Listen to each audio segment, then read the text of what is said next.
سب سے اعلیٰ درجے کا اسلام کیا ہے؟ من سلم المسلمون من لسانہ و یدہ۔ زندگی میں یہ طے کر لو، کوئی کتنا ہی تمہیں دکھ پہنچائے، کوئی کتنا ہی تمہاری بےعزتی کرے، چپ ہو جاؤ، سہ جاؤ۔ مرنے والے کی کیا عزت، کیا ذلت، میں نے تو مر کے دیکھا ہے اور مجھے یہ حدیث سمجھ میں آئی ہے بڑی اچھی طرح، موتوا قبل ان تموتوا، کہ مرنے سے پہلے مر جاؤ۔ اس وقت اگر میں مر جاتا تو مجھے کوئی گالیاں دیتا تو مجھے کیا نقصان تھا، اور مجھے کوئی نعرے لگاتا میرے لیے تو میرا کیا نفع تھا۔ تو مرنے سے پہلے مر جاؤ، کوئی تمہیں برا بھلا کہے تو تمہارا کیا نقصان ہے، تمہیں کوئی واہ واہ نعرے لگائے تمہیں کیا نفع ہے۔ اگر اللہ راضی ہے تو مردہ باد اور زندہ باد سے بے نیاز ہو۔ ابو ذر رضی اللہ تعالیٰ عنہ کو ایک آدمی نے گالیاں دی تو انہوں نے فرمایا، بیٹا ایک گھاٹی آگے آ رہی ہے، اس میں گر گیا تو جو کچھ کہہ رہے ہو اس سے بھی زیادہ کا حقدار ہوں، اور اگر پار ہو گیا تو تیری گالیوں سے مجھے کوئی فرق نہیں پڑتا ہے۔ من سلم المسلمون من لسانہ و یدہ موتوا قبل ان تموتوا۔ چونکہ آج کل اخلاق ہیں انتقامی، معاف کرنے والے اخلاق ہیں نہیں، انتقامی اخلاق ہیں۔ ہمارا معاشرہ انتقامی ہے، اچھا کرو گے تو ہم اچھا کریں گے، برا کرو گے تو ہم برا کریں گے، جیسا کہو گے ویسا ہم سے سنو گے۔ یہ ہمارا ماحول ہے، یہ ہمارا۔ ایک ماں کہہ رہی تھی دوسری ماں کو، میرے پترا کدی کسی نے واسطے سلام نہیں کیتا، بڑے فخر سے کہہ رہی ہے، ہمارے اپنے گاؤں کی بات بات، میرے پترا کدی نہیں کسی نے واسطے سلام کیتا، مائی جڑا کرے انہوں کریں دیں، جڑا نہ کرے انہوں پوچھ دے ہی کوئی نہیں۔ یہ وہ فخر سے کہہ رہی۔ جو سب سے بڑا عیب ہے وہ سب سے بڑا فخر بنا ہو۔ میرے پتروں کدی نہیں کسی نے واسطے سلام کیتا۔ جب ماں باپ نے یہ سبق دیا تو اولاد کا کیا قصور ہے؟ ہمارا معاشرہ انتقامی ہے، ایک کی 10 سنانے کا ماحول ہے، تو آپ 100 کی ایک بھی نہ سناؤ۔ احنف بن قیس رضی اللہ تعالیٰ عنہ پہ ایک آدمی نے چڑھائی کر کہنے لگا، ایک سناؤ گے نا تو 10 سنو گے میری طرف سے۔ تو احنف بن قیس کہنے لگے، بھائی تو مجھے 100 بھی سنائے گا نا تو میری طرف سے ایک بھی تو نہیں سنے گا۔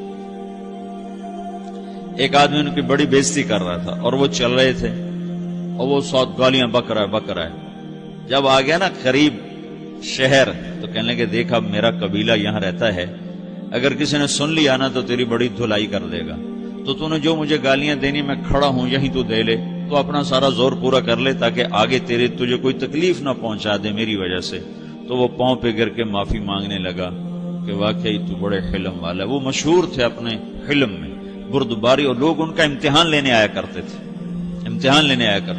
کہ بھئی کوئی ہے جو احنف کو غصہ دلا دے، تو لوگ ناکام ہو جاتے تھے، ان کو غصہ نہیں آتا۔ ایسے ایک عرب سردار گزرا، معن بن زائدہ، وہ بھی اپنے حلم میں بڑے مشہور تھے۔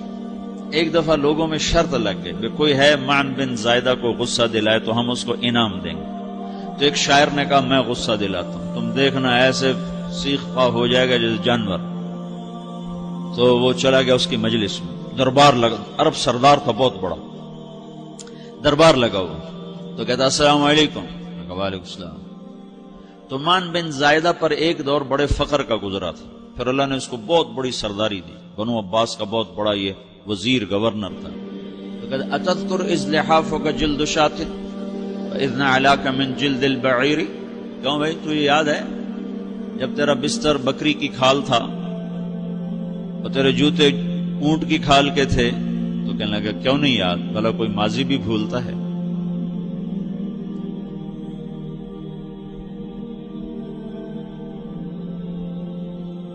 تو وہ کہنے لگا پہلا وار تو خطا کا، فسبحان الذی اعطاک ملکا وعلمک الجلوس علی السریر۔ تو پھر ساری تعریفیں تو اللہ کی ہیں جس نے تیرے جیسے کو تخت پہ بٹھا دیا۔ کہاں بھئی ساری تعریفیں اللہ کی ہیں، میری تو کوئی اوقات نہیں۔ تو کہنے لگا سأرحل عن دیار انت فیہا وان جار الزمان علی الفقیر، جہاں تیرے جیسا حکمران ہو وہاں مجھے رہنا گوارا ہی نہیں ہے، میں یہاں سے چھوڑ کے نکل جاؤں گا چاہے کتنی تکلیف اٹھاؤں۔ بڑے دربار میں یہ ایک گورنر اور وزیر سے بات ہو رہی ہے، تو وہ کہتا ہے اچھا بھائی اگر تو ہمارے پاس رہے گا تو ہم تیرا اکرام کریں گے، اور اگر تو جانا چاہتا ہے تو پھر رافقت کا سلام، تو وہ یہ بار بھی خالی گیا تو پھر کہنے لگا فجد لی ابن ناقصۃ بمال،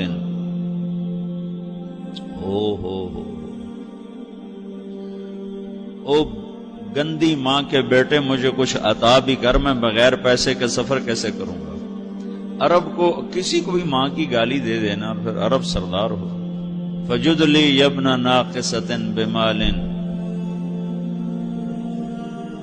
بری ماں کے بیٹے مجھے کچھ پیسے بھی دے، میں نے جانا ہے. میں کہا بھائی اس کو 3000 دے دیا جائے. اللہ، تو کہنے لگا قلیل ما آتیتنی و انی لأطمع منک فی الکثیر، یہ تو بہت تھوڑا تو نے دیا ہے، مجھے اور دے. کہا اچھا بھائی 3000 اور دے دو. تو وہ شاعر کی بھی آنکھیں پھٹ گئیں. کہنے لگا اب ٹھہر جا ٹھہر جا، اب میں تیری اصل تجھے بتاتا ہوں. سألت اللہ ان یبقیک ذخرا فما لک فی البریۃ من نذیر، میں اللہ سے دعا کرتا ہوں اللہ تیرے جیسوں کو سلامت رکھے، تیرے جیسا دنیا میں کسی ماں نے جنا ہی کوئی نہیں. فمنک الجود والافضال حقا وفضل یدیک کالبحر الغزیر، تو ہی سخی ہے، تو ہی کریم ہے، اور سمندر بھی تیری سخاوت کے آگے کچھ نہیں ہے. تو نے کہا اچھا بھائی تو نے ہماری برائی کی، ہم نے تمہیں 6000 دیے، اب تو نے ہماری تعریف کی، اب 10,000 اور دے دو اس کو. باتیں ہی رہ گئیں، باتیں ہی رہ گئیں. کہاں سے لائیں ایسے لوگ؟ ہمارا معاشرہ انتقامی ہے، بدلہ لینے کا ہے، بدلہ لینے کا. تو میرے ساتھ کیا میں نے بھی کرنا ہے. اعلیٰ درجے کا اسلام یہ سکھا رہا نہیں چپ ہو جاؤ، سلام مت بن جاؤ، سلامتی بن جاؤ، سلامتی کی علامت بن جاؤ. من سلم المسلمون من لسانہ ویدہ. اب وہ سوال کرتا ہے یا رسول اللہ ای الایمان افضل، سب سے اعلیٰ درجے کا ایمان کیا ہے؟ اسلام کیا ہے؟ کلمہ، نماز، روزہ، حج، زکات. اعلیٰ درجے کا اسلام کیا ہے؟ من سلم المسلمون من لسانہ و یدہ. یہ اخلاق کا ادنا درجہ ہے، ادنا درجہ ہے. ادنا درجے پر پہنچ کر آپ اسلام میں اعلیٰ درجے پر آ سکتے ہیں. وہ سوال کرتا ہے ایمان کیا ہے؟ تو آپ نے کہا اللہ پر، فرشتوں پر، کتابوں پر، رسولوں پر، موت کے بعد کی زندگی پر، تقدیر پر. اب ایک اور سائل سوال کرتا ہے ای الایمان افضل، سب سے اعلیٰ درجے کا ایمان کیا ہے؟ تو آپ نے فرمایا حسن الاخلاق، اچھے اخلاق سب سے اعلیٰ درجے کا ایمان ہے. جو آدمی اسلام میں، جو آدمی اخلاق میں، جو مرد عورت اخلاق میں ادنا درجے پر ہوتا ہے وہ اسلام میں اعلیٰ درجے پر پہنچتا ہے. اب اگر وہ اخلاق میں اعلیٰ درجے پر آ جائے تو اب یہ کہاں پہنچے گا؟ اب یہ کہاں پہنچے گا؟ میرا نبی کہہ رہا ہے سب سے اعلیٰ درجے کا ایمان ہے حسن اخلاق، حسن اخلاق. ابو ہریرہ نے پوچھا یا رسول اللہ وما حسن الاخلاق، یہ بھی ایک اور حدیث ہے. یا رسول اللہ حسن اخلاق کیا چیز ہے؟ تو آپ نے 3 چیزیں فرمائی، تصل من قطعک وتعطی من حرمک وتعفو عمن ظلمک. جو تم سے توڑے نہ تم اس سے جوڑو. نہیں کرتا سلام نہ کریں، کوئی ہم چھوٹے باپ کے ہیں؟ ہم تو کبھی بھی نہ کریں، ہم تو کبھی بھی نہ منہ تھوکیں بھی نہیں. ہم تو میرا نبی کہہ رہا ہے جو توڑے تم اس سے جوڑو، جو محروم کرے اسے عطا کرو، جو زیادتی کرے اس سے درگزر کرو. یہ 3 کام جو عورت مرد کر لے گا یہ اخلاق کے اعلیٰ درجے میں ہے. جب یہ اخلاق کے اعلیٰ درجے پر پہنچتا ہے تو پھر میرا نبی کیا بشارت دیتا ہے؟